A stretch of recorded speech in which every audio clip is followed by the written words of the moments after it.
Hello, everyone, and welcome to episode 53 of the Social Liability Podcast, the podcast where we discuss those folks in our lives that violate the social contracts that we all agree to live by. I am your host, the Razgrees, with not one, not two, but three co-hosts this week. The ever-present Buck Rundle, the on-again, off-again Sadar, and for the first time on the Social Liability Podcast, HXC Cody 27, who henceforth will be referred to only as Cody because that is too much of a mouthful for me to continue to try to say for the entire episode. Welcome, each and every one of you. Except for Buck, you're always here. So, Sadar, we have a couple pizza stories on this episode. That's why you're here, obviously. Obviously. And we have a very, very interesting story about North Korea, which that's why Cody's here. And I think that'll become very apparent when we get to it. Not because he's Korean, but because he's obviously not.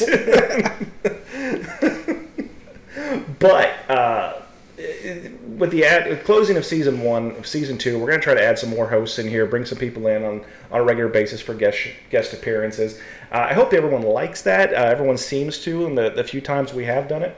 And, you know, we welcome Cody back. He's actually appeared on some of the other programming we've done, such as the Mount Moon Review podcast, which is a podcast all about Pokemon. And I'm sure everybody in the social liability, sphere is like, ooh, I want to hear that one. We get it; it's a niche audience, but Cody, you were quite the professional there for a while. What happened to that? Stop. COVID? You said on again, off again. I thought you were taking jabs at me and my streaming career. I don't know how consistent that was. I was like, oh no, we're going, but yeah, it was going good. Life happened. And yeah, then streaming went on the backside, and now I get to do fun things like this on my off time. So normally we ask Buck how his week's been. So let me get that out of the way now, Buck. What's been going on in Buck world this week? Did we lose Buck? I think we lost Buck. Not really too. Oh, there he is. No, I'm still here. I'm sorry. Did you have a stroke? No, my week's been pretty uneventful. Okay. How about Sadar? I work. Wow, you guys are the epitome of interesting. I mean, you give me nothing to work with. Cody, give me something. Be interesting. Oh man. Jeez. How do I top that? Really, you chew a stick of gum would probably break that record.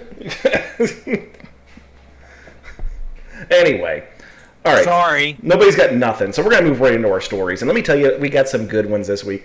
And I found. Did I find this one? Yeah, I think I found this one. And this is being reported by thedad.com, which if you don't follow this website, you really ought to, because it's pretty damn interesting. But here's a story: Among Us shaped chicken nugget sells for $100,000 on eBay. It's sold, not is for sale. It's sold. Yeah, it is sold. It is not someone has listed this said chicken nugget. It is already sold for $100K. People will try to sell anything, apparently. Well, trying to sell and successfully selling are two entirely different things. It really is. Oh yeah, man. And but we just had this discussion before the podcast started about how young Cody is apparently, but in contrast, how old the rest of us are. We were around when eBay launched, and people sold. There's always been these bizarre eBay stories of people selling shit, and this one is really no different. Yes, you read that title correctly. A McDonald's chicken nugget that was up for auction on eBay because it resembled an Among Us character sold for $100,000. It also had 184 bids on it. Oh my God. The chicken nugget came from the K-pop band BTS / McDonald's Meal Collection, which originally listed on May 28th for 99 cents. Due to word spreading, quite a few folks went bid crazy. The Among Us Twitter shared the listing on the feed, with their 1 million followers to see. That's probably part of the reason that this price absolutely skyrocketed. They say that they will ensure the chicken nugget will be delivered frozen and air sealed. They also added that they will ship the nugget with a packet of McDonald's Szechuan sauce. Oh, Wow. right. That's it. That's why. Okay. Mystery solved. They have Szechuan sauce. I wish I had the kind of money to spend on a chicken nugget. That was the classic video game like Super Mario Brothers sell for $600,000, but a chicken nugget. Oh my god. What? Wow. What the cluck? Dude, do you remember? Does anybody remember like the people that were like selling the potato chips that looked like Jesus Christ? I remember seeing souls for sale on eBay. Oh yeah, people selling their souls. I remember that. You can still go on there and buy the mystery bags, and you have no idea what's in it. It's literally just someone's bag of trash out of their kitchen. Yeah, I remember the potato chips and the toast and crap like that. And I think that's what gave rise to the toasters you can get now that burn images into the toast. So, have you guys ever bought anything bizarre on eBay, or just something like really off the beaten path? You guys look like No. you both look like impulse buyers. We know Buck is. Are anime statues bizarre? I don't know. Oh wait a minute. What do we got? What do we got, Cody? I mean, I'm just fine. what kind of big boob waifus do you have back there on the shelf? Nothing of extravagance. But to add to that, actually, I seen that BTS McDonald's bag itself is selling for $60 on eBay. What? What? A bag? The bag itself. Yes, they hand you the order, the grease stained bag itself, saying BTS is trying to sell for $60. So Okay, someone enlighten me. What is BTS? it's a K-pop group. Ah. So it's kind of funny because every time you have an anime question, you message me, but apparently you're the weeb over here with the figurines and knowing Korean pop groups and. I thought everyone knew it. I don't know. We're too old to know that stuff, Cody. That's why you're here. Oh well. Sometimes I feel like you're too old to know the anime questions I ask, but sometimes no, though. Whoa! That was wow. Wow, it took, like- he just put you right. 3 minutes to fire those He shots. just made you a bus mechanic. Oh, Cody, no blue on blue, man, no blue on blue. Like, what are you doing, man? Too old. See, Cody. the thing is, I put myself out on fucking Front Street, okay? I get a message from this freaking weeb over here asking me, hey, I'm watching this cool anime the other day. It's a big titty waifu who's a maid that once was a dragon. Oh yeah, Miss Kobayashi. Yeah, see? Yeah. The show mechanics are too interesting to not ask about. I know. Oh, Lord. Let's move on. Now, the title of this story does not make any sense to me, and I'm going to read it verbatim. My dyslexic ass is going to read this verbatim, and I swear to God I'm reading it correctly. South Florida woman rescued from storm drain, rescued underground, ... once again. This is being... this is actually an affiliate news station that's reporting this. Am I completely insane, or did I have a stroke that I'm not reading this right? That's read completely correctly. Her loved ones dropped bags of food and Gatorade You are reading this correctly. in nearby manholes in an effort to sustain her. This is being reported out of Texas. A South Florida woman went missing several weeks before being discovered naked in a storm drain in Delray Beach, has been rescued underground for a second time. I think that's the interesting part here. According to CBS 12 News, 43-year-old Lindsay Kennedy wandered off and was reported missing by local police a little over a week after she had checked herself into a rehab facility in Texas. Kennedy's best friend, Brady Morgan, told the outlet that when Grand Prairie police spotted Kennedy near a creek, she slipped into a nearby storm drain when authorities approached her. However, thanks to a tracking app on Kennedy's cell phone, her family was able to ping her last location before entering the underground system where they began their search. During the search, her family and friends located nearby manholes as well as a storm drain, dropping bags of food and Gatorade to sustain her. On Saturday, May 29th, Kennedy climbed out of the 6-foot drain pipe and was transported to a nearby hospital under a psychiatric hold. This is the second time Kennedy has been reported missing and later discovered underground. On March 3rd, she was reported missing by her boyfriend in Delray Beach, Florida. 3 weeks later, she was discovered naked in a storm drain in Delray Beach by Delray Beach police. Images show Delray Beach police and firefighters surrounding a storm drain near the intersection of Atlantic Boulevard and Southwest 11th Avenue after someone heard what sounded like a woman's voice down there. She was later successfully rescued. According to her family, Kennedy suffers from psychosis and post-traumatic stress disorder after being involved for years in an abusive relationship. And that is when she decided to become a Ninja Turtle. Well, to be fair, did I understand correctly that the second time she got lost in the storm drain, she rescued herself? So it's not really fair to say that she was rescued again. I'm still trying to comprehend the title. Yeah, no, it's completely jacked. I don't know why I'm the one that reads these things, because I can't read for shit. People will do just about anything, man. They will, but again, they could also learn how to write news stories. But I mean, this woman's go-to thing. There's some women that will lock themselves in the bathroom. There's some women that will get in the car and go for a drive. This woman, she climbs down the sewer. Well, let me ask the three of you. I think a really important element to this story is her family didn't try to get her to leave the storm drain. They were just bringing her groceries. They were just dropping shit down the manhole. Is that being a supportive family to somebody with psychosis and, severe emotional or debilitating trauma, mental illness? Or is that not taking care of your family? Wow, we got all serious all of a sudden.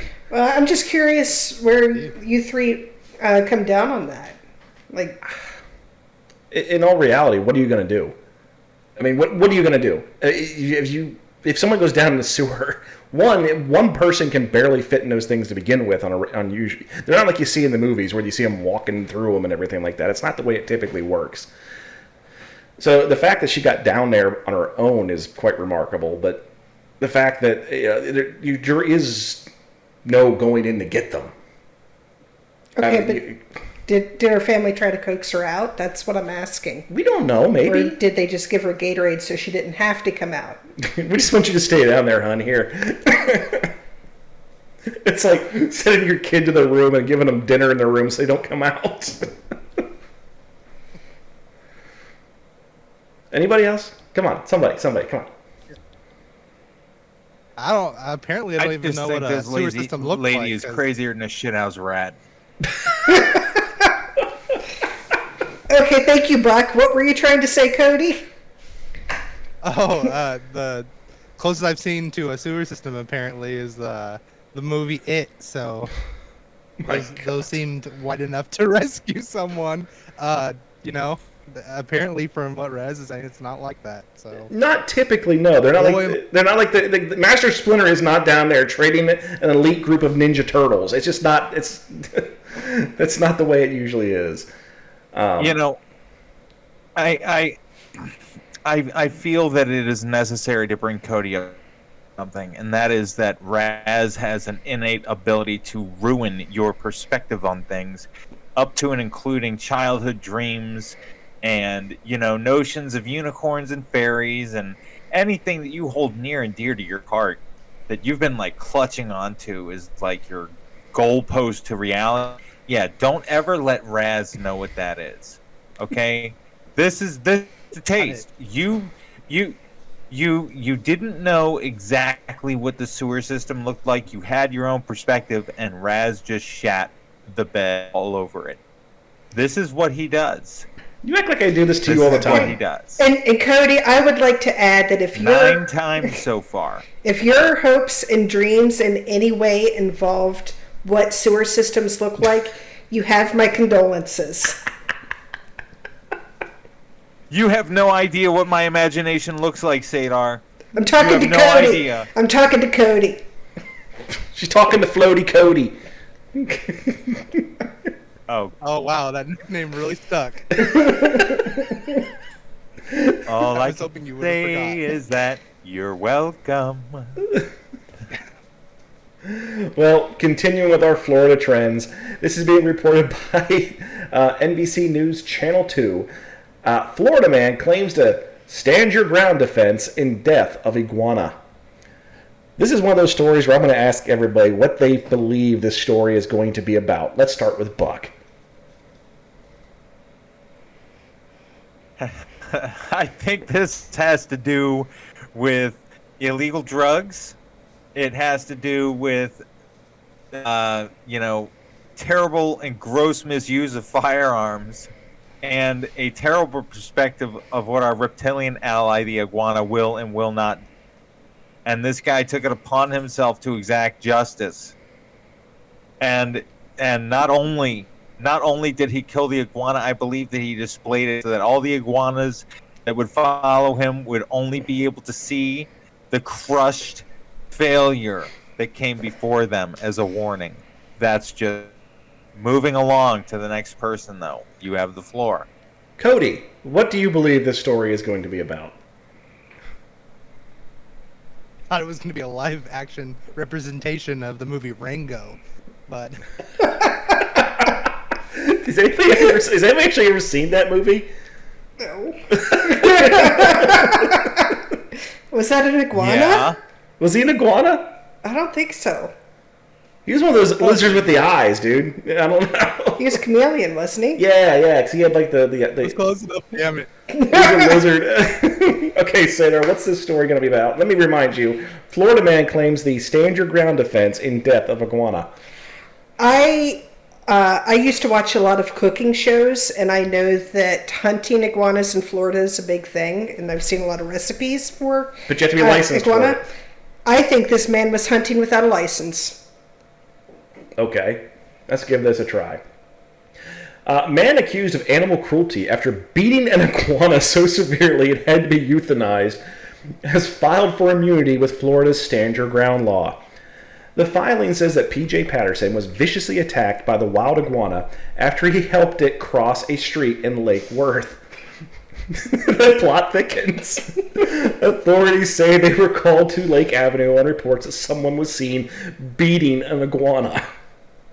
When officials arrived, the iguana... I'm laughing, but goddamn. When officers arrived, the iguana was still breathing but was unconscious and had trauma to its head and mouth. The iguana was taken to animal control where it was humanely euthanized. Deputies say that there was video evidence of Patterson dragging the iguana by the tail, tormenting it, and then stepping on it. At one point, deputies say the iguana bit Patterson, who threw it and kicked it. In a report by deputies, Patterson was sent into a violent rage when the reptile bit him. Patterson had opportunities to regain his composure and stop assaulting the iguana, but instead P.J. Patterson chose to stalk the helpless iguana and deliver vicious strikes to the animal. In the filing made to dismiss the charges of battery, it says that Patterson let the iguana be by helping it cross the street, but others around began to pet it and started to appear agitated. The filing continues that Patterson tried to calm it down and move it to a less crowded spot when it leaned forward with its mouth wide open and showed its sharp teeth in a threatening manner, attempting to bite him. According to the filing, after several attempts to remove and gain control of the animal, it bit Patterson, so he kicked the iguana as far as he could. An altercation between Patterson and the wild beast took place. The wild beast was left incapacitated, the filing continues. It then adds that Patterson was taken to a hospital and received 22 staples in his arm. Jesus. The filing claims that the use of force was reasonable under the circumstances. Okay, that wasn't nearly as funny as I thought it was going to be, and I apologize. But An iguana can do some damage. Let me tell you. I had a little one, and that sucker used to whip the shit out of me with his tail, and it hurt. But dude got 22 staples in his arm. But did he have it coming? It kind of sounds like he did. Look, I just want to say I once picked up a Chihuahua and it bit me. And Buck, don't listen to this. All right, don't listen. The Chihuahua bit me, and before I even knew what I was doing, I threw that Chihuahua across the room. Now, I didn't chase it down and stomp on its head or anything like that, but I think with 22 stitches, I don't know. I think I'd try to stay the hell away from that iguana. You know, I wonder if it was actually an alligator. You know, I mean, like, 22 staples. I know that it was probably just an iguana, but like, seriously, what in the hell would possess you to go? See, for me personally, I get bit, I will strike it until it leaves me alone, and I can go the fuck away. Like, what would possess a man to just like maliciously go after and attack an animal? You know, why is he helping an iguana cross the road? Like, that's a bullshit defense. Like, you know, those things have been around for 270 million frickin' years. He doesn't need your help crossing the frickin' road. All right, leave it be.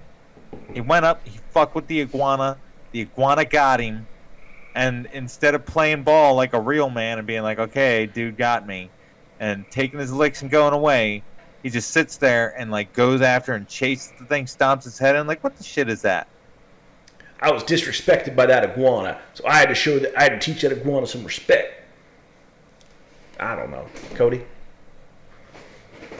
Come on, you got something. I just learned that apparently misrepresentation of lizards is a real thing. So, apologies to all the different types of lizards out there. This is not a local lizard awareness month, man, okay? Cody, you just God. Yeah, right. You just filled right into a void that we didn't even know existed. Like, we didn't even know we needed a PR guy. But man, if we ever start putting one on payroll, you're gonna be the first person we let know. Well, that's good for all of the lizard listeners out there. So no one's. Thank you, Cody. We wouldn't want to offend them. They're just gonna fall right into that other niche. We're gonna get canceled by the freaking lizards. No, we won't because of Cody. So thank you, Cody. No, we won't, man. No, we won't. We'll just get Cody to represent, man. He'll be the Freddie Mercury of this podcast as far as anybody hating goes. Well, speaking about misidentifying creatures, here's a story from ABC 6.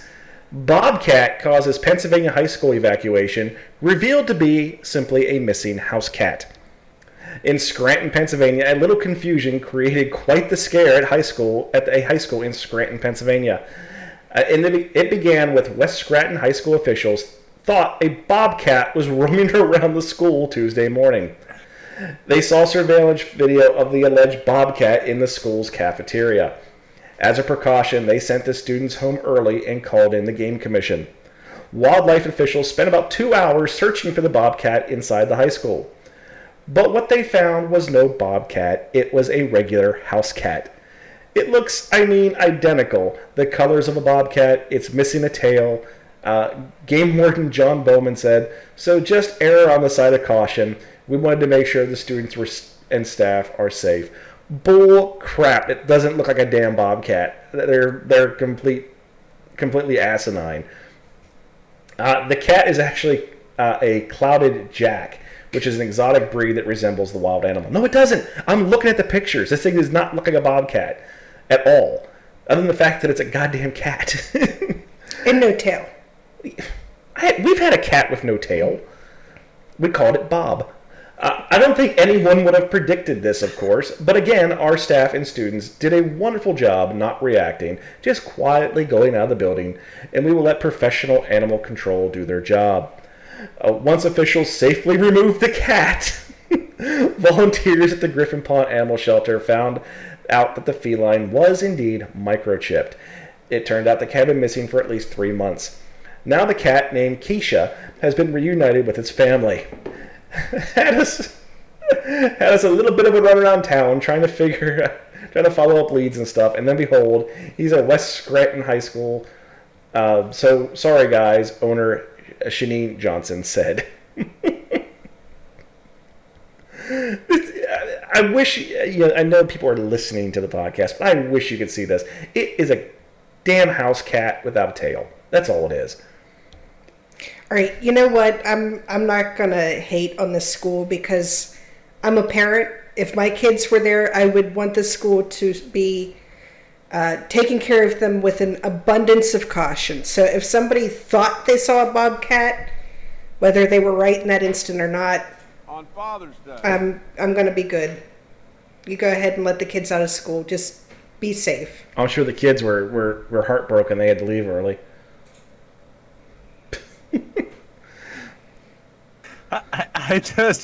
I can only imagine like one of the kids go like before they leave, they're like, "Can I pet it?" Some of them probably were. Yeah, I mean, like it's purring. Can I pet it? They probably changed the school's mascot. I have a name.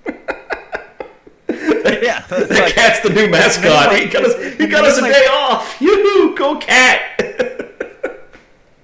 Oh man, it probably had a name written on the collar. Fluffy. Oh, actually, no. His name's Keisha. Yep. It was Keisha. You know, I'm pretty sure. That's what I'm saying. Like whatever. I went to school. You know, I'll Go ahead, Buck. Go ahead, Buck. I was just gonna say, I agree with Sadar. You know, you can't. These are your kids. You know, regardless how silly and stupid it is, whatever. You know, we can laugh about it because, again, you know, us and I'd say, 99% of the civilized world know that what we are looking at in that picture is a fucking house cat. But regardless, you know, we're not there. We don't have boots on the ground. Here's the thing. When it comes to our kids, I'm going to argue with both of you, and I'm hoping Cody backs me up on this. It's a goddamn cat. It's not a fucking velociraptor. Close the doors, kids. Okay? It's not going to turn the knob and come in and eat the kids, even if it was a bobcat. Kids got to go to the bathroom. Kids got to go to lunch. Kids got to go to the next class. Cody, if you back him up, you're fucking fired. Yeah, Luis Perez as being the closest one to have graduated from 6th grade here, I'm gonna say that I would just be glad anything came on campus to shut down school. You know, like that's just like a free day there. It might as well have been a snow day. Well, and what I wanted to say Cody was stays on the payroll, man. Cody stays on the payroll. Good job, Cody. Good job.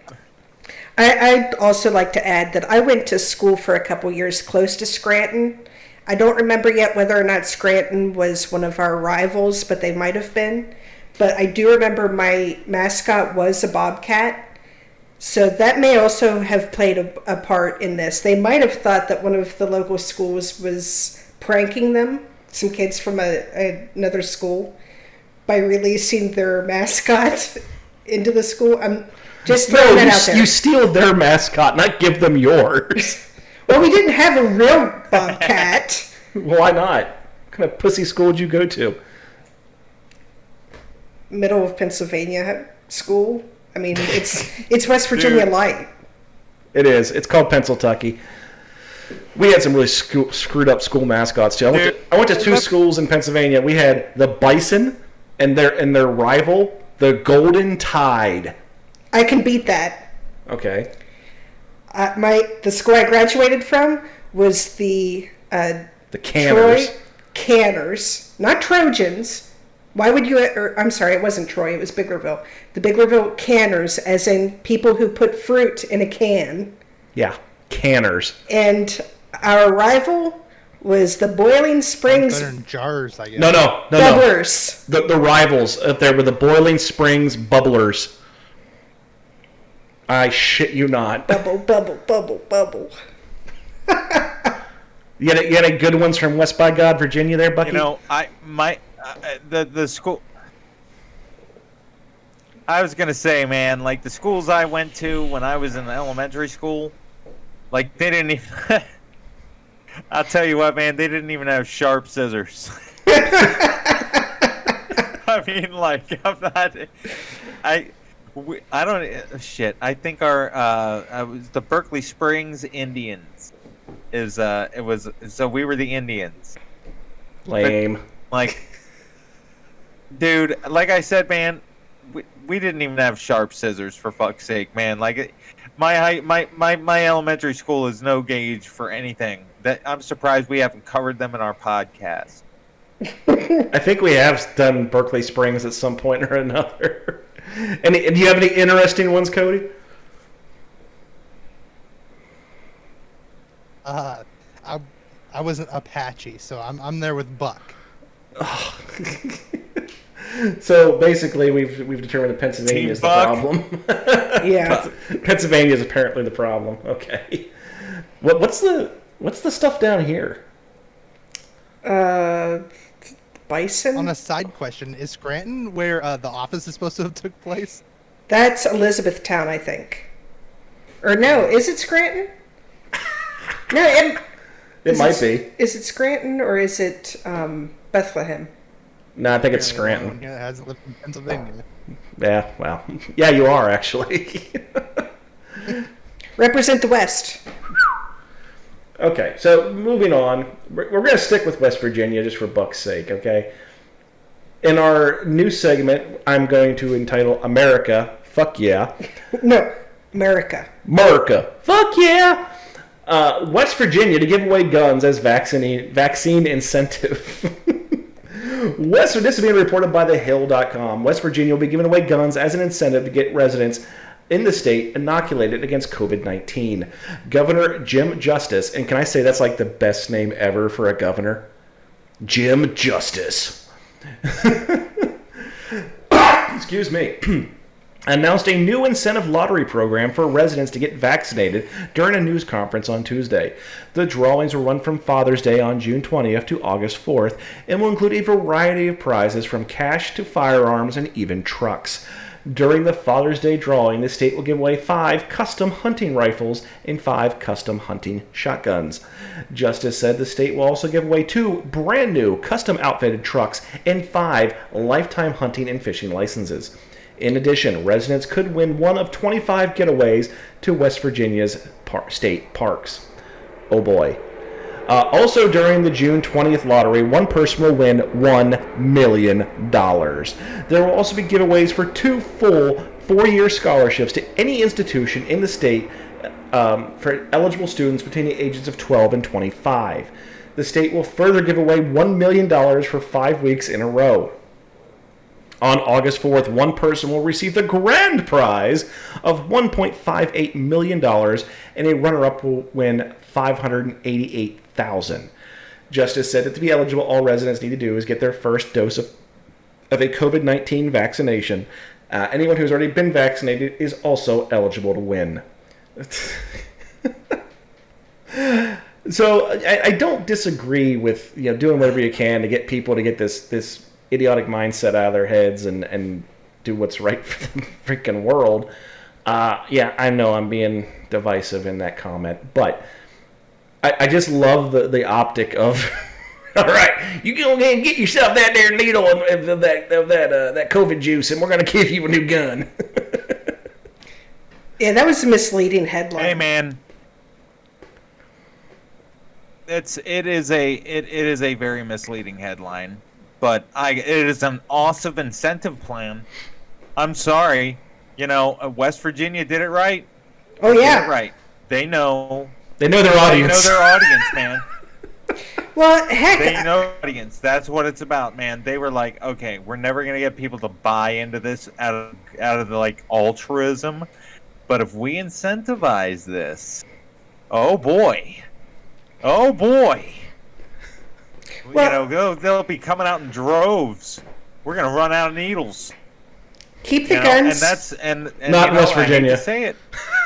They won't run out of needles in West Virginia. Yeah, I said it. It won't. But still, it's knowing your audience. You know, it sucks that we have to resort to that. It sucks that it has to be done that way.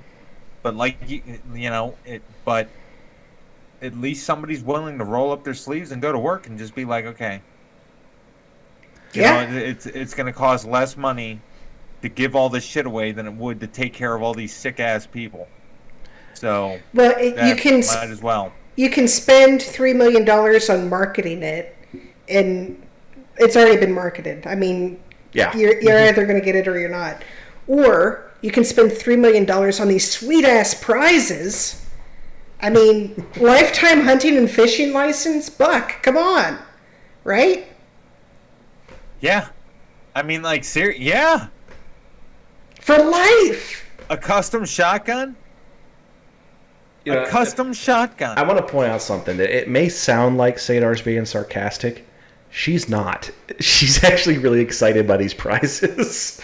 I'm from West Virginia, man. I want hunting for life. See, they know. They know. Cody, no, I'm right up there with Sadar. Yeah, I might have gone to high school in Pennsylvania, but I was born and bred in West Virginia. Buck can have the shotgun. I want the hunting license. You know, when they say born and bred, shouldn't it be bred and born? Just saying. Cody, Order of operations. Yeah. Order of operations, man. Come on. Any kind of incentive programs out your way? Wait. Are you seriously trying to go against the West Virginia gal against family lineage? You're going to argue born and bred from the person who comes from the land of don't worry about keeping it in your pants, just keep it in your family? You're from West Virginia. Come on. My parents were from separate counties. Hey, man. My parents were from separate counties. Oh. Hey, and you know what? I proudly embrace my heritage from a state that boasts the satellite dish as the state flower. Oh God! Any incentive programs out your way, Cody? Yeah, there's like some lottery systems that only involve cash prizes. You know, guns are on lockdown over here. Yeah, you guys are a little restrictive on that end. Yeah, when you need a background check to buy. Well, don't think I'm hating on guns, by the way, because the safe on the other side of this wall right here is pretty massive.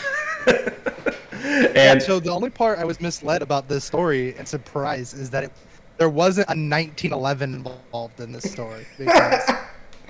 Thank God. Someone once told me when I went to a shop that that's Jesus' pistol.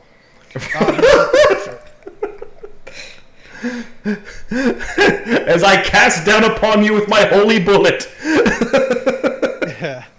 I'm pretty sure that Jesus would have carried Dirty Harry's gun. 357 revolver.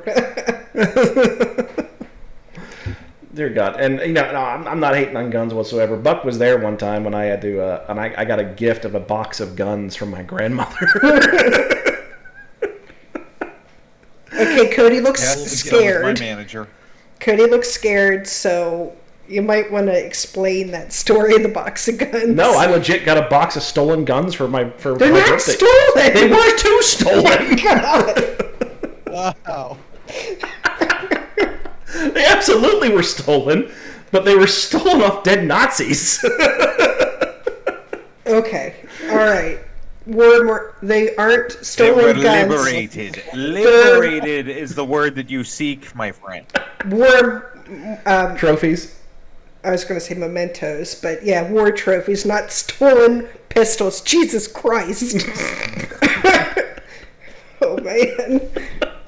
You know, to catch Cody up with the parlance of the times, we'll just call them Easter eggs. They're wartime Easter eggs. Yeah. I can't even. Let's take a commercial break. And we're back, everyone, with the second half of the show. And we're going to start out with a Chicago affiliate, WGN 9, Ohio high school football coach forced teen to eat entire pizza that his religion forbids. That is a very weird headline, but let's get into it. Canton, Ohio. The family of a McKinley High School football player is called for more action after it says the head football coach forced the teen to eat a pizza containing pork. The incident happened on May 24th after the junior missed practice with an injury.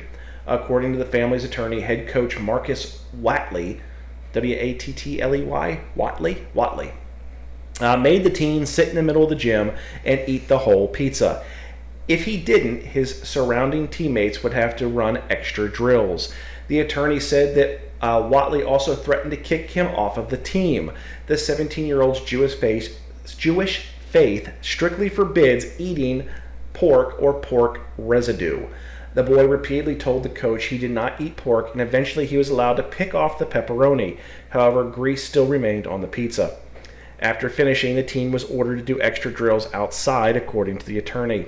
Canton City Schools said it suspended 8 members of the high school football coaching staff, including the head coach, and it is conducting an investigation into the incident.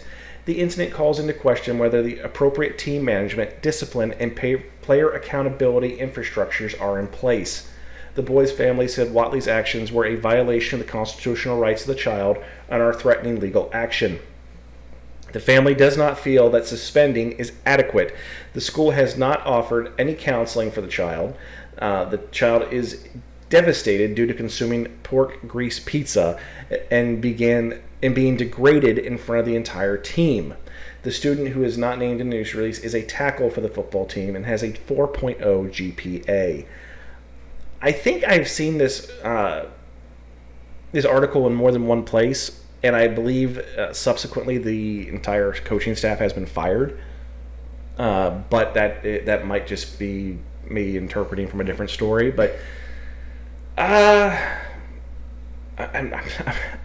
we get these stories every once in a while because we pick them and they're supposed to be funny, but we don't read them ahead of time because we want to get natural reactions. I don't see anything funny with this.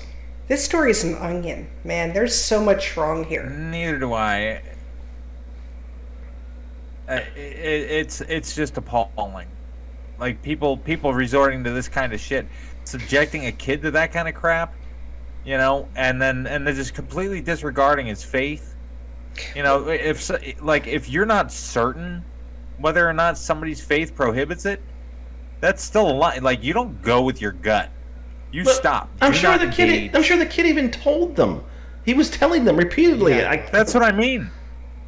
They made him choose between God and football. Well, no, it's not just that. They also used the method of, well, if you don't do it, we're going to punish your entire team.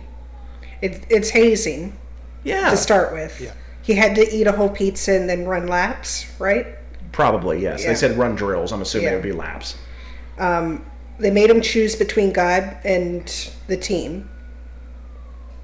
And do children have constitutional rights? Yes. Do they? The Supreme Court has ruled that children do have constitutional rights. They are limited under locus parentis when it comes to schools, but they do have constitutional rights intact.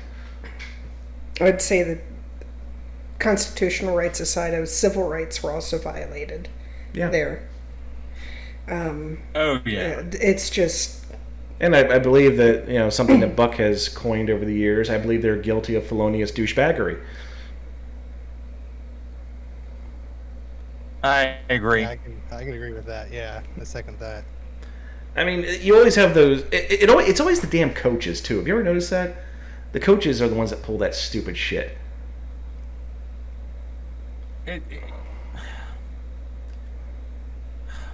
It's that good old boys mentality, and that is the epitome of ignorance right there. Well, if he don't believe what I believe, then he must be wrong. Yeah. No, dude.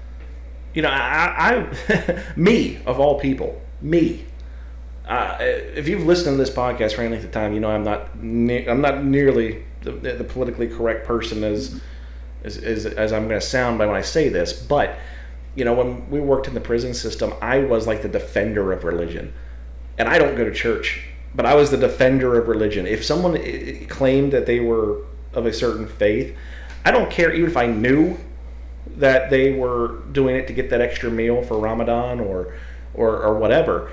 Or if the one guy, he told everyone he was Jewish so he could get the TV dinners instead of the trays. I don't know for certain what your faith is, and if you're gonna, you can convert, you can do anything you want. I'm also an inmate that was there for murder when the COs were kicking his Quran around the block. I was the one that defended that. Not the actions of the CO. I was defending the inmate. And this is, whether you agree with someone's faith or not, it's you can't pull this horse shit. You just can't. And the kid should have just threw the fucking pizza in his face. The kid was scared. I mean, it was a person of power. That's exactly what it was. It was bullying. It was is the person who has the ultimate authority in this kid's life past his parents is the coach, because his entire life revolves around that sport. For a college level, they're hoping to get into a collegiate level, most likely. That coach, they have a very, very, very important role in their life if that athletics is the route that they're going to go in, and to have this person, take that trust that's put into them and completely devastate them is completely asinine. Well, and on top of that, what are they teaching the other kids on the team? That's another thing.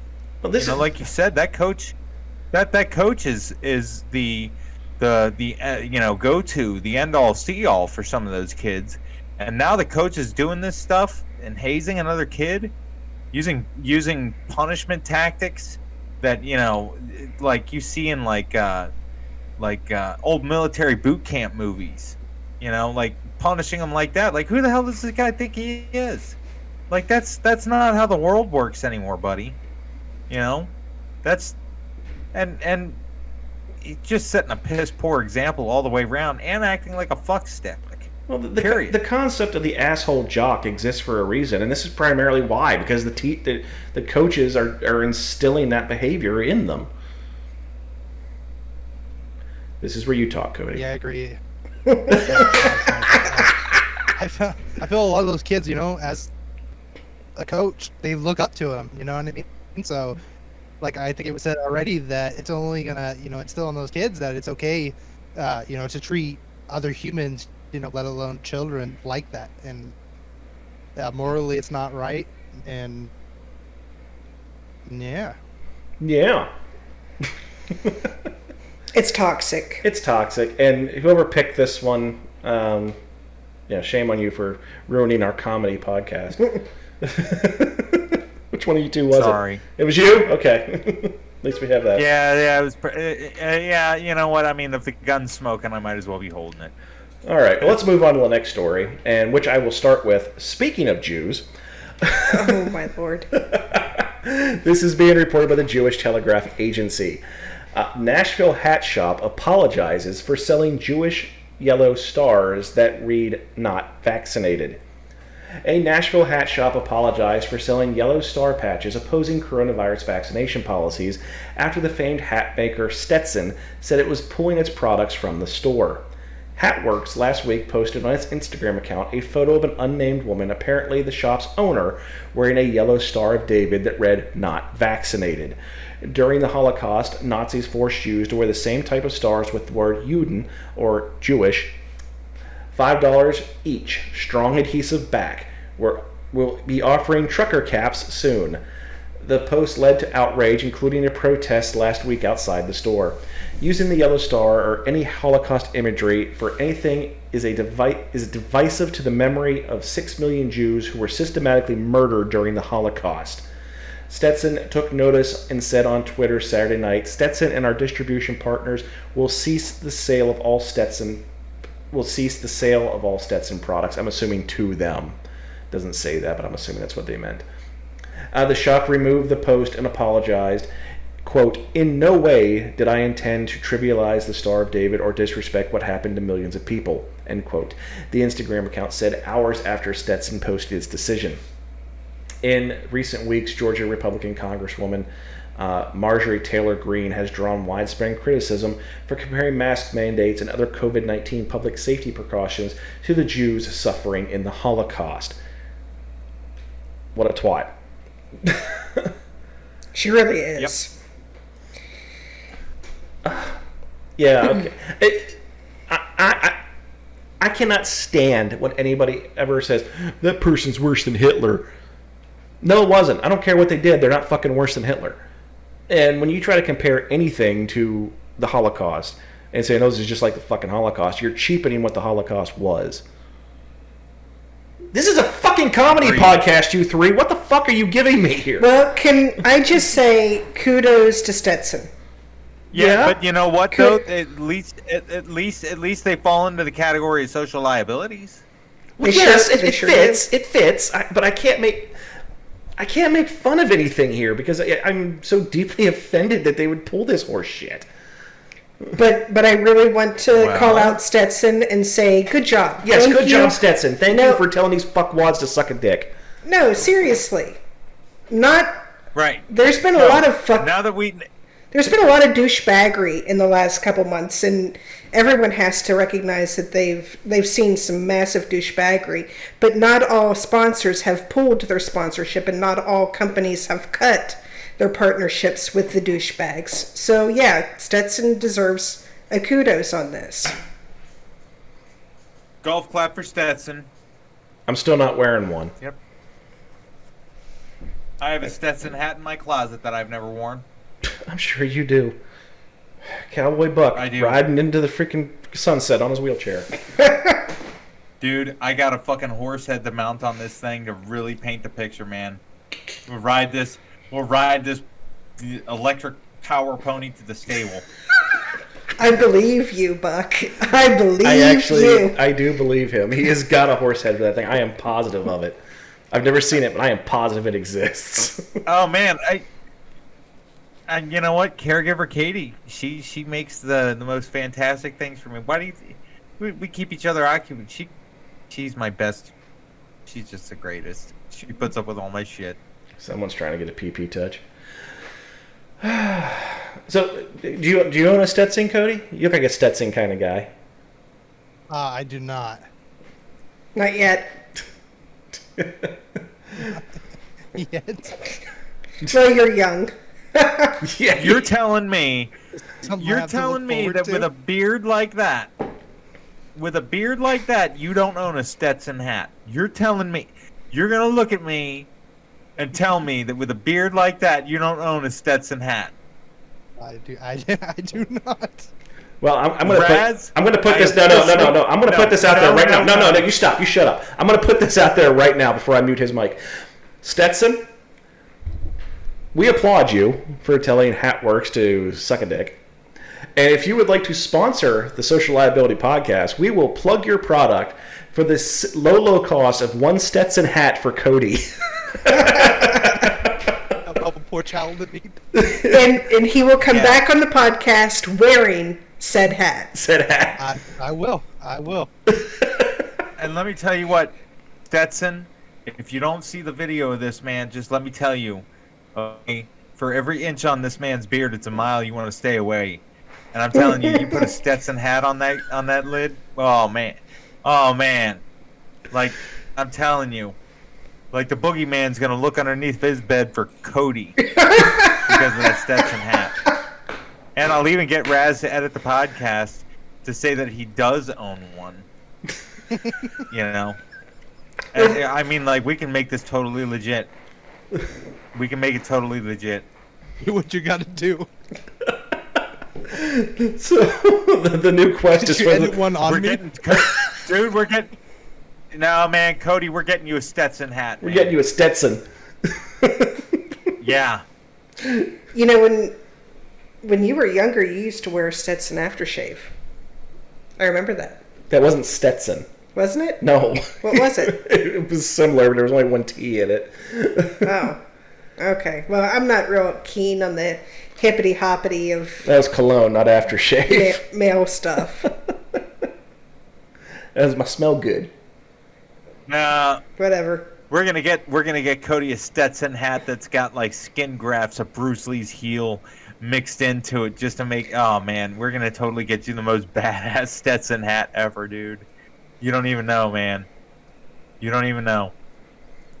All right, According to movie. the podcast, I admit I don't know what a Stetson hat is. That's awesome, Is Cody. it age thing? It's Stetson. I don't want to fuck this up for you guys. Stetson. Don't listen to this part. Just stop now. Yeah, Stetson. We're gonna edit this out. You hear this, Stetson? He said that he loves your hats. Loves That's them. what he said. Is it the mic? Yes, loves.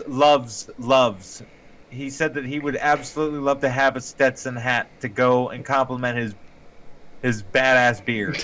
That's what he said. Stetson. That's what we're gonna go with. So, Cody used to put your mind, so you can come back into the realm of the podcast. A Stetson hat's a cowboy hat, but it's really, really rigid and it's very, very expensive. Oh, okay. If you see somebody in like a picture, But like Cody already knew that. yes, Cody knew that he actually has a dozen of them already, because he poses like you see the southern politicians. They always wear their fucking Stetsons in their official photos. Anyway. Yeah, I mean, I guess my mouth will be but edited. but Stetson but, is the greatest company ever Cody made. Cody's got a picture. Cody's got a poster of the Mandalorian behind him, man. That's a Stetson helmet. Oh, is the Mandalorian wear a Stetson helmet? Yeah, he's got a Stetson helmet on, man. You could totally see it right there. It says Stetson right there on the visor. I just want to point out that Buck is not actually intending to be rude and talking over our guest. His mic is apparently a little bit delayed, so we apologize on behalf of Buck from the whole Social Liability podcast and the Mount Moon crew. Buck. Now, let's move on to what is quickly becoming my favorite website. The next 3 stories are being sent to us from the Folks paper. This is good. Conspiracy theorist claims people are going missing in the U.S. because of cannibal caves. Sounds legit. Sounds extremely legit. A conspiracy theorist claims people are going missing because of cannibal caves. TikToker Dan at Dan the Dingbat 21 stitched a video from a fellow TikTok user who's am I hashtagging now like the kids are doing? Who spoke about the high number of people who have disappeared in U.S. county parks, never to be. It does say county. What the hell? Never to be seen again. But as Dan explains, the disappearances are rather common in the United States, in places that caves are nearby. She alleges that the cannibalistic activities contributing to the vanishing of people. She explains in her video, if you look up where people go missing in national parks, it directly correlates to the cave system in the United States. I know you've seen videos where they talk about cannibals being in the woods and they're just being feral people out in the woods. I think they are in communities of people and they take people when they can. To make her argument persuasive, Dan gave a reference to the film The Descent, which tells the story of a group of women who find themselves lost and trapped inside a cave system while battling weird creatures that roam the tunnels. Dan's video is quickly gripping the attention of fellow TikTokers who are pretty convinced that what being some truth to Dan's outlandish philosophy. One person commented, "Wait, really? Feral people exist?" Another added, "Wait, but for real? I would be way more afraid of an unexpected human in the woods than a Sasquatch." For real, right? Yeah, For real. I would be. Sasquatch, but oh shit, there's a Sasquatch. But a person, like a feral dude, I'd be like, oh, this isn't good. Yeah, because you can shoot Sasquatch, right? If you have a Right? license, if you have a license, you can shoot a Sasquatch. Yes, and we do have licensing in Oklahoma for trapping Sasquatch. That's a real thing? It's a real fucking thing. I swear to God, Cody. Jesus.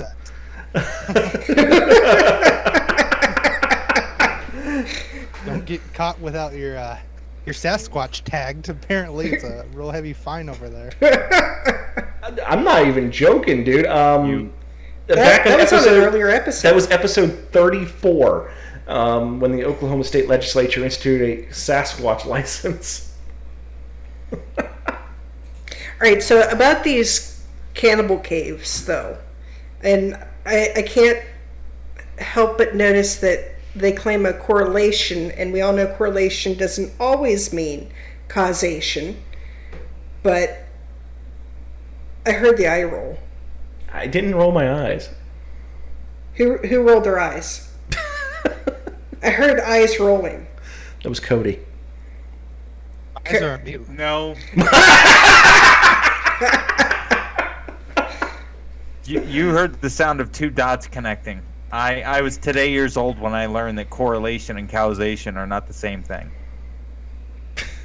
Oh. Okay, Buck, what do you think about mountain cannibals and caves? And are they from West Virginia? I think somebody's seen The Hills Have Eyes too many times. She does look a little cuckoo for Cocoa Puffs in her picture, too. I'm just going to say that. You know, and even, I'm spitballing here, but if the disappearances do relate to the cave system, we could be talking people falling in holes and dying, or we could be talking people exploring caves and getting lost or hurt and dying. I'm not sure where cannibalism comes into the claim. They're not cannibals, they're aliens. That's where the aliens live. Or that's where Bigfoot lives. Ooh, Sasquatch. In the cave system. Reptile people. No, we've already misidentified our ally, the reptile, so this does not go there. Truth. I think you guys millions doing you guys. Well, right after the freaking whatever production company was unfortunate enough to publish Ringo. You ever find out what kind of... That was a quality movie, Raz. You actually saw that train wreck? How do you know it's a train wreck? You never saw it. Let's check Rotten Tomatoes. Yeah, how do you know it was a train? Yeah. Okay. I'm gonna laugh and has a great ass score. Okay, but the I cannibals. hope it does. Like, so are the cannibals living in the caves? Is that the claim? I really want to pick apart this cannibalism. I'm mesmerized by the claim. Are the cannibals living in the caves? Yeah, where else would a cannibal live? Yeah, come on now. In the woods. No, they're living in caves. They gotta live in caves. And they're making meth, right? And making meth. Haven't you ever seen Alvin and the Chipmunks? No. Well, I don't think the cannibals were in that plot. So it's a good thing that you didn't. What's that? Just kidding. Okay, I got some bad news for me. First off, it's not Ringo, it's Rango. And it's got Rotten Tomatoes certified fresh at 88% and an audience score of 69%. Yes. But were there cannibals in Rango? Listen, like that. But were there cannibals in Rango? Cannibals in Rango. God. No. I am so glad when my kids were born I got rid of cable. Okay, next up, again from Folks Paper. Florida man, yes indeed, You know Florida it's quality when it's Florida man. Florida man arrested after allegedly attacking his daughter with pizza. Yes indeedy, folks. A father was arrested for assaulting his daughter with an old weapon. Oh, I'm sorry, an odd weapon. I can't read tonight, I'm sorry. Kristen Warden, 20, phoned the cops on her father when pizza was thrown at her. Following the incident, Indian River County Sheriff deputies arrested Tyler Warden, 41, and he is charged with battery. Tyler delivered a pizza to his daughter's home in Vero Beach, Florida at approximately 3:50 p.m. on Sunday. The unexpected visit came for supper with his daughter. Okay, it's a bad English. Tyler's plan did not work since his daughter refused to entertain her father. Kristen told her father she wasn't feeling well and asked him to leave, according to WHDH. Tyler began arguing instead of accepting his daughter's refusal. As the father and daughter claimed, he refused to leave the threshold. Tyler allegedly walked out of the house after battling for a time. He reportedly hurled a slice of pizza at Kristen as he exited the front door before she could close it behind him. The woman was injured in the face by the piece.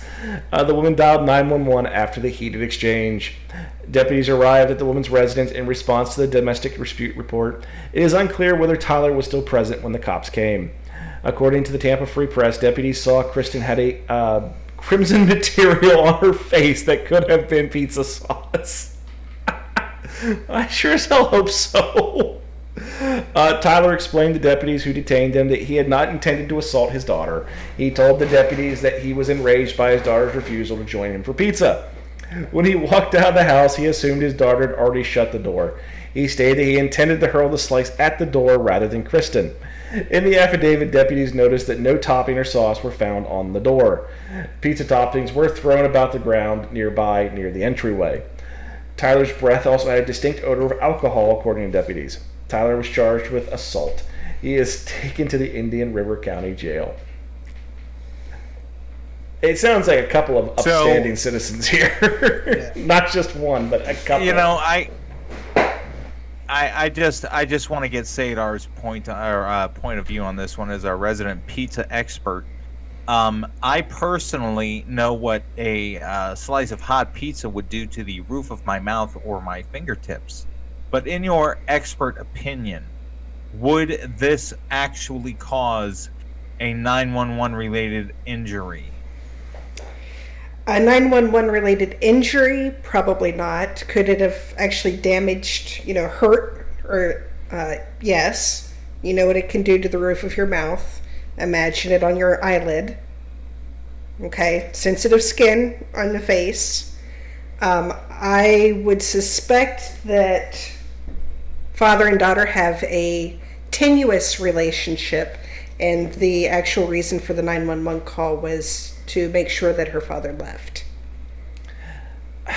I'm gonna argue, and then we're gonna let Buck and Cody decide which one of us is right.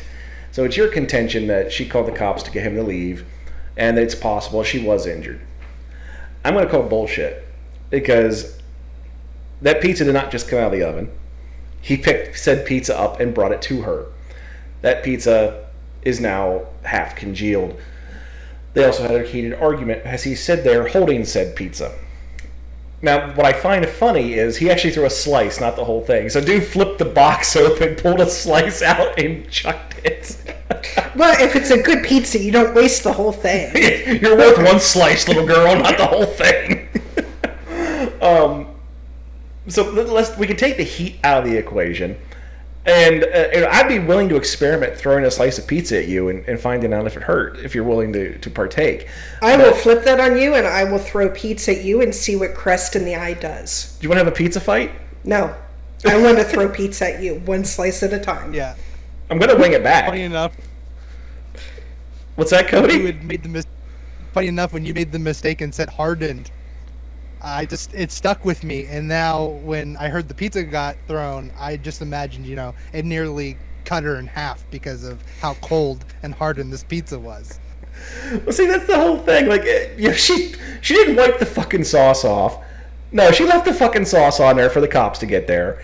Now, she was closing the door when he chucked the pizza, and he wasn't there when the cops got there. So the whole concept, I called the cops so he would leave, is bullshit. I think it's just... I think it's also fair to say that she wasn't closing the door and he was like, whatcha! Ninja slice throw. Alright? Shuriken! Because the article specifically said there was no sauce on the door. He did not throw the pizza at her as she was shutting the door.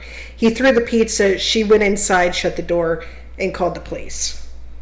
Probably. Though I have made throws like that before when I was serving papers on people.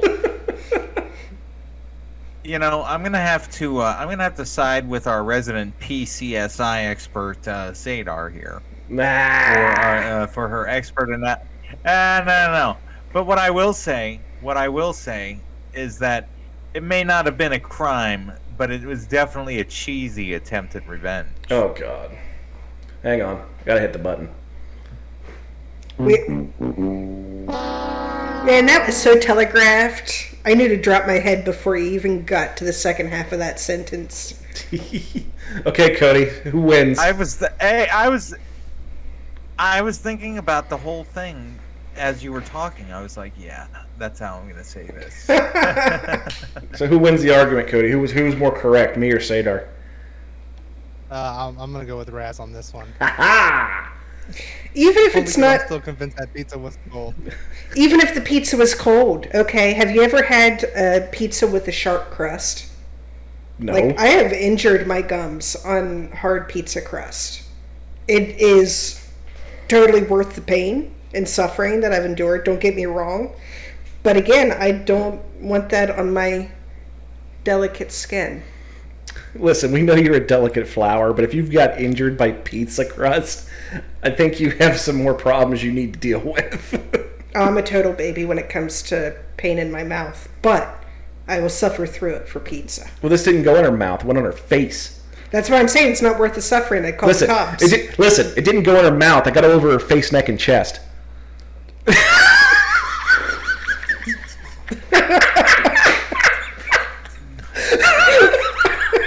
Well, I mean, like, that's perfectly good making for a pornographic film. I guarantee you there is... I haven't seen it. I'm not that much of an expert, but I'm sure that there are pornographic films involving pizza. Oh, there is. Would you like to see some? No. And Rule 34, baby. Rule 34. I'm never coming back on the show as the only woman again. Yes, you are. I'm gonna die laughing at my own joke. Put that on my tombstone. Oh, I will. Okay. I thought it was funny. Our final You're gonna have enough room on your fucking tombstone. No, it'll be Raz. Oh, man. I thought I was funny. That'll be the epitaph. Listen, we all know what I wanted to say. We all know what I want my tombstone to say, and I might put it in my will, in which case you'll have to honor it. So long, and thanks for all the fish. Yeah, but we'll honor it with... No, man, we'll write it, but we're gonna do it in Comic Sans font. I don't care. You will. So what's A man of culture. Hey, a man of culture, my friends? Cody, what's it gonna say on your tombstone? I'm not gonna say anything. I'm gonna live forever. Oh well. Spoken like a true 20-something. Buck. He earned it. Okay. Sadar. I don't care. Like, you can shove a bone up my ass and let the dogs drag me away. I don't care. I'm dead. I mean, what do you want from me? Okay. I told you once before, as we move on to our next story, that the Folks paper is quickly becoming my favorite website. And we're going to talk about good guy Kim Jong-un in this next post. Words you never thought you'd hear, let alone say. So here's a humanitarian story coming out of North Korea. North Korea bans mullets and skinny jeans. Suddenly, I don't dislike North Korea nearly as much as I have. And you're talking to a person who has like a very strange obsession about watching documentaries about North Korea. I've seen probably at least 15 or 16 documentaries on North Korea. I have no idea why, but I do. But North Korea has banned mullet hairstyles, lip piercings, and skinny jeans. Dictator Kim Jong-un released this country's latest crackdown on fashion and trends in the hopes that citizens would steer away from mimicking exotic and decadent Western lifestyles. He has also banned ripped jeans, slogan t-shirts, and nose rings because he feels they are all representations of capitalist society. I gotta tell you, I'm just gonna stop right there. I'm right there, dude. Thank you. I mean, North Korea, good job, buddy. I mean, yeah, your people are starving to death, but hey! I believe they call that a hipster. North Korea bans the hipster. This is awesome. No, Yeah, it's not a hipster, it's a hickster. Oh, hickster? Well, the rule was announced by North Korean newspaper, according to reports from South Korean media. The news source quoted text from the North Korean newspaper in which Kim Jong-un explains the reasoning behind the new rule.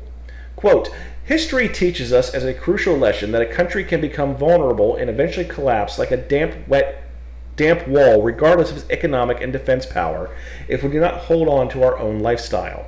End quote. We must be wary of even the slightest sign of capitalistic lifestyle and fight to get rid of them. What kind of walls do they have in North Korea that they collapse when they get wet? When they get damp. Not just wet, damp. Paper. I don't know. North Korea has been able to control what its citizens look like for years through a set of rules. There are 15 socialist-approved haircuts that everyone must pick from when they go to the salon or barber. And that's true. There actually is a poster. It looks like it's from the 1980s, like early 80s. And it's just pictures of, basically, it looks like Kim Jong-un's different hairstyles. And you get to pick from those. I'll take number 6 today, please. But... you know, there's a lot of horrible, I'm making jokes, but North Korea is a horrible place to live in. Unless you're Kim Jong-un. Unless you're Kim Jong-un. Everyone else, shit. But, something has to be said about banning the mullet, because I'm seeing the mullet making a comeback, and it scares me. I am honestly scared of this. I'm afraid of the mullet, man. I don't blame you. I don't blame you one bit, Raz. I think that your fear is rational, founded, and North Korea is carrying the torch to make sure that it doesn't spread to at least its small corner of civilization. Great job, Kim Jong-un, and hopefully the rest of the world follows suit in banning the mullet. Cody, have you ever rocked the business in the front, party in the rear? No, I've been fortunate enough to not. I was a kid in the 80s. I totally had a mullet. I had a female mullet. I didn't have a say over my haircut. I just want to throw that out there. Well, in fairness, West Virginia almost was like North Korea in that they had a poster where you had to pick your haircuts from. I was in Pennsylvania and by the time. You didn't have a mullet. You had a chicklet. That is the moniker for the female mullet. It is the chicklet. Thank you. You had a chicklet. I don't know. I'm sorry. I'm having trouble here because I know I sound like an elitist asshole. I really don't care for the crimes against humanity in North Korea, so I have trouble being like, yay, Kim Jong-un. But I can get behind banning the mullet anywhere and everywhere, and it's disturbing to me how many young people and how many children I see with mullets nowadays. Yeah, I hadn't stepped foot inside of a store in, a year. Over a year. And I finally went to, God's country, Walmart. I saw a number of, not just one, but a number of kids running around with fucking mullets. It was disturbing. I thought I went back in time, Cody. I thought I stepped in the Wayback Machine. That's exactly what I was going to ask you. Do you feel like you just transported to the past? I finally went to get a professional haircut, my first one in like a year and a half, a couple weeks ago, and I came home with a chicklet. Not by choice. Not by choice. I asked for a trim and layering, and she gave me a chicklet, and I was horrified, and I have to wear my hair up or straighten it all the time now to hide the fact that I have a girl mullet until it grows out enough. No. Yeah. It's. Did you order the small chicklet? I did not order that, but it's Buck's bad haircut all over again. And you know what? I'm going to blame Buck, and let me tell you why. It was a lovely woman that was cutting my hair. She was very nice, but about halfway through my haircut, Her son came over and started talking to her, and they were talking back and forth in Spanish. Okay, Hold on. that's fine. Hold on. We're not going that direction, folks. So put your pitchforks down. And I'm blaming Buck because when I was taking Spanish in college, he was my tutor. He taught me all the important things that you say and you don't say. And that has stuck with me. But they were chatting back and forth, and then her son left, and she asked me if I had any children. And trying to be friendly and connect with this woman, I said, I have 2 little boys, and they both complain about what we have for dinner all the time, too. I understood enough of their conversation to know that he was mad that they were having shrimp for dinner. Okay? And I think that might be why I got the chiclet. I was eavesdropping on a conversation. I think she was.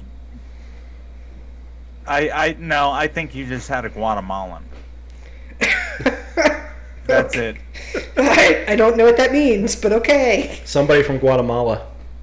Well, yeah. Thank you for that, Buck. Or somebody from Thank God you were Arizona.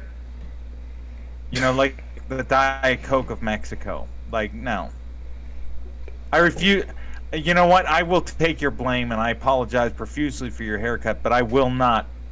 I will not make a disparaging remark about the knife-toting skills of my Mexican allies, whether it be for hair or other cutting things opening those little pops. I don't know what any of that means, Buck, but I know that somehow, some way, you are at fault, and that's good enough. I just want to point out that that's fine by me. I want to point out that there's a knife, and you're both walking on the edge of the knife that leads to racism. There is nothing racist about that. I think what I'm saying is I think my attempt to connect with this person was misinterpreted in some way. That's it. So she decided to massacre your hair?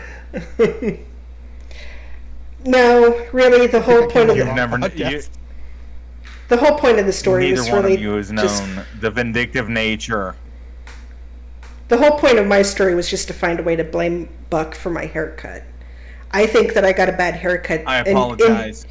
In actuality, I think I got a bad haircut because, you guys probably don't understand the hardships of being a woman with curly hair. I'm sure that none of us understand the hardships of being a woman with curly hair. There are genuinely very few people who know how to cut curly hair correctly. And I think I've got nothing. No. It's not easy. I mean, I can cut my curly hairs. I have a caregiver for that. Oh. What's that, Cody? I haven't cut my hair since the pandemic started, so I'm trying to see how long I can go before I get tired of it. How long is it? It's pretty. It's the biggest. Oh, that's nothing, man. Oh man. I'm giving Buck a run for money. If you have not seen it yet, if you go on our YouTube channel, if you go onto the Mount Moon Extras section, you're gonna see the ballot of Buck's haircut debacle. Yeah, I don't know. I don't know if I tell you what, I have post-traumatic stress disorder from that haircut, man. I didn't even realize how much repressed childhood angst and anger I actually had pent up until I saw my derpy ass in the mirror with that motherfucking haircut, and I was like, nope. It's either this gets fixed or a bullet. It's either this gets fixed or a bullet will be heard. That's just it. Jeez, man, that's dark. You've seen the video footage. He had a breakdown. Well, yeah, I've seen it. I was I did not take off. I slept with a hat on. It was bad.